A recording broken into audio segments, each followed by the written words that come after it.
Welcome to another episode of the Crib Child Rights and Business podcast, a bi-monthly show brought to you by the Centre for Child Rights and Business. Here, we explore the intersection of human rights due diligence, sustainability, and the challenges and opportunities in the global tea industry.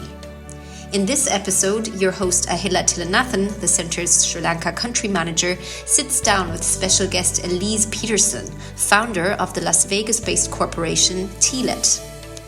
Elyse shares her mission to empower small tea producers by building a decentralized, transparent B2B marketplace that champions sustainability and fair trade practices. This and more is coming up. Today we have a very special guest, Elyse Petersen, the founder of Tealet. Welcome, Elyse. Thank you so much for having me on your podcast. Elyse, could you tell us a little bit about what Tealet is about and why did you start it? So Tealet is a B2B marketplace that facilitates direct trade between independent family-owned tea farms and business buyers. It's a tech company. I've been building it since 2012. We work with dozens and counting small family farms around the world. We import their tea in bulk. We break it down into smaller segments. We handle all the FDA compliance and the payments, all utilizing crypto ideology. So we're somewhat of what is titled a DAO now, which is a decentralized organization. We are a corporation, but we're really trying to bring a new ideology to the tea industry and beyond, not just the tea industry, but really what I'm trying to build is the Alibaba for the food industry, where there can be accountability, traceability, peer-to-peer networking, and value transactions, which, at the end of the day will allow everybody to have a voice at the table. So if anybody ever is being oppressed or being discriminated, they have the opportunity to be heard, and those externalized costs to be recognized and factored into real sustainable economic and community development. It's interesting when you said creating a voice at the table. How do you create a voice at the table, say, for the tea producers who you source tea from?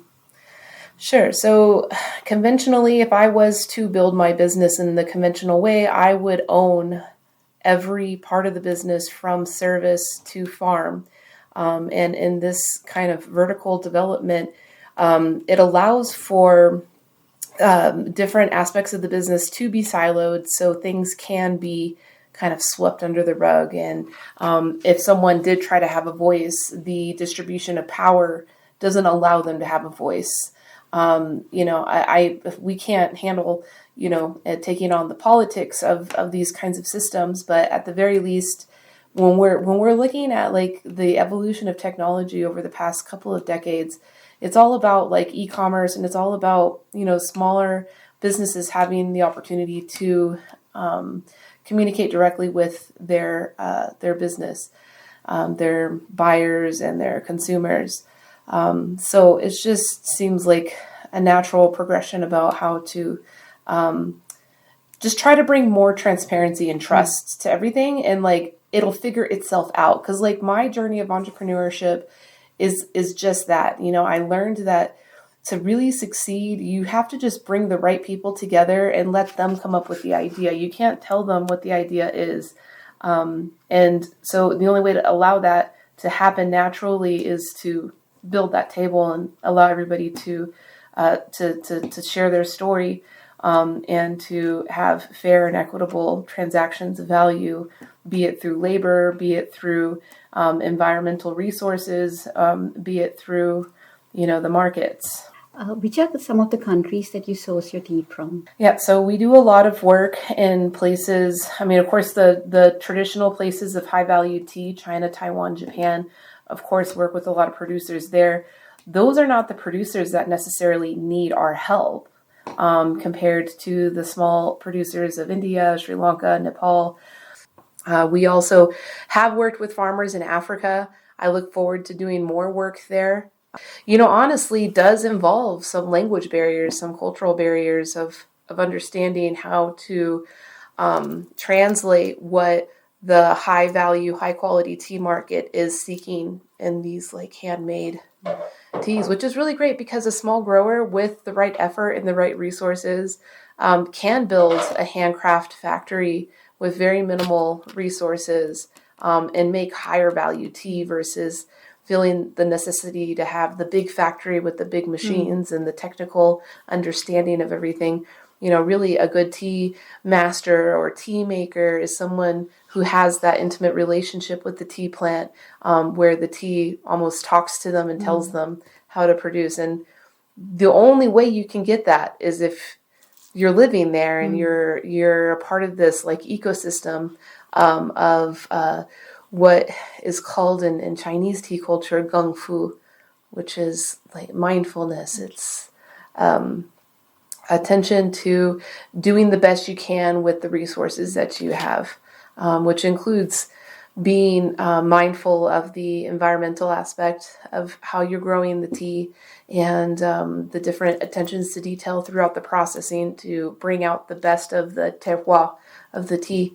And at the end of the day, we're talking about a price difference of, instead of trying to fight to get something equivalent to $5 to $10 a kilo, which is typical of the tea market, we're talking about hundreds of dollars a kilo, which means that you can make less of the tea and to support your family. Could I ask, how do you select your tea suppliers? So we don't select our tea suppliers. We have an open enrollment system. We do have a one strike, you're out rule of honesty and transparency.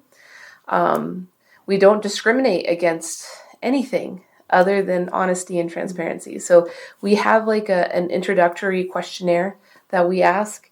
And even leaving one of the questions blank is an immediate red flag. Like, why don't you want to share that information? And a lot of times it's because they can't share it. They don't know it. And if they don't, then they don't have the transparency. They really should know these things about their organization and how, the end of the day, and also who selects the growers and who selects the teas is our buyers. It's a marketplace, right? So if a grower, and this has happened actually a lot, it's kind of like one of the problems of our business, we will meet a small grower who is ambitious and has the drive and the sweat equity of learning how to listen to their tea leaves and make good quality tea, and they do it, and they're so proud. And the first year we'll buy their lot of tea for a very handsome price that they're very proud of. And then we publicize their name because we're about storytelling and really helping people build brands around their family and their communities. And so that's why it's important that we share their stories. And so then other larger buyers will find them, because we believe in transparency. And we don't contract any of the growers, so it's not, any skin off me. Like, I know that's going to happen. But those bigger buyers will come and ask for larger quantities at lower prices. But they'll have the cash up front, and it's very exciting. And what ends up happening is, as I go back the years later and I sample their new lots they're trying to sell, the quality has dropped. And they're no longer, getting access to those higher prices. And it ends up being detrimental to them, and they end up regretting it. Like so many stories of this happening with growers. It's just like, I want to buy your tea. We're still friends, but it's just not meeting what our buyers are seeking at the prices that we want to be working with. Because like, there's no use of me working with a very low price tea than the shipping that we use, because it's such small quantity. The shipping costs 3 times more than the tea. So that's why we only do the top caliber, because then the shipping costs easily gets absorbed into the value of this higher quality product. To what extent is the US consumer interested in ethical tea production and tea such as the one that you are marketing? There's immense interest, and like there's interest that we don't even know is out there, and it's out there.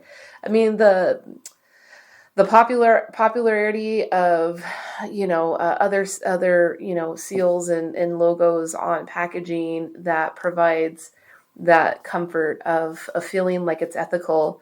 The popularity that shows that there is interest, and they've proven to be willing to pay extra, even though we don't know if it's actually ethical. But that trust and that willingness to pay is there. It exists. So, that's why I've invested a lot of my time and resources into media, content creation, and, being an influencer, being someone, even though I may not be directly trying to sell retail tea to them, I am trying to teach them how to discern that difference and encourage them to be a connoisseur. That being a connoisseur is not just for the wealthy. Everybody can be a connoisseur, and we end up valuing more, and we don't need to buy as much of it. My final question is, if you were to share a message to the tea producing segment of Sri Lanka, what would your message be? Yeah, respect women and really give women their power back.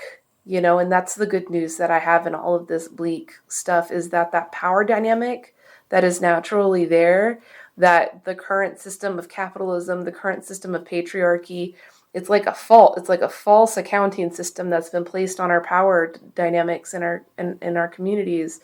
But if we figure out a way to lift those things up, like if we were to remove those things, the natural order of power will still be there. And it's always going to be there. Like the women and children still holding up these tea gardens, even though they're not making money, but they're still holding it up because that power is still going to be there. So, just challenge yourself. It's going to be uncomfortable. It requires having very uncomfortable conversations. It requires all of us, myself included, to say, oh, okay, that was a problematic way to see it. That's not for the best of everybody. We really have to do it, or else we might not have any more opportunity to fix it. Thank you for your time and sharing your insights. To wrap up, could you share your live stream handle for viewers who might be interested in listening to your live stream? Yeah, so my live stream is currently being hosted on TikTok. So my handle there is Tealet. That handle is across Instagram, Facebook, Twitter, or X. And any other social media. We are everywhere. Is what we call the metaverse. It's our metaverse presence. You can see through Tealet, and you can see our live stream and our content. We have a faucet of content and information from the farm and sharing the perspective of all the stakeholders involved with our business, and that can be found at tealet.tv. Thank you very much, Elyse.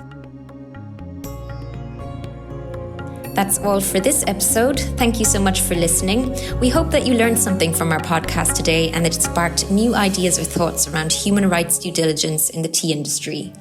If you'd like to discuss or explore today's topic further with us or just leave feedback, we'd be happy to hear from you.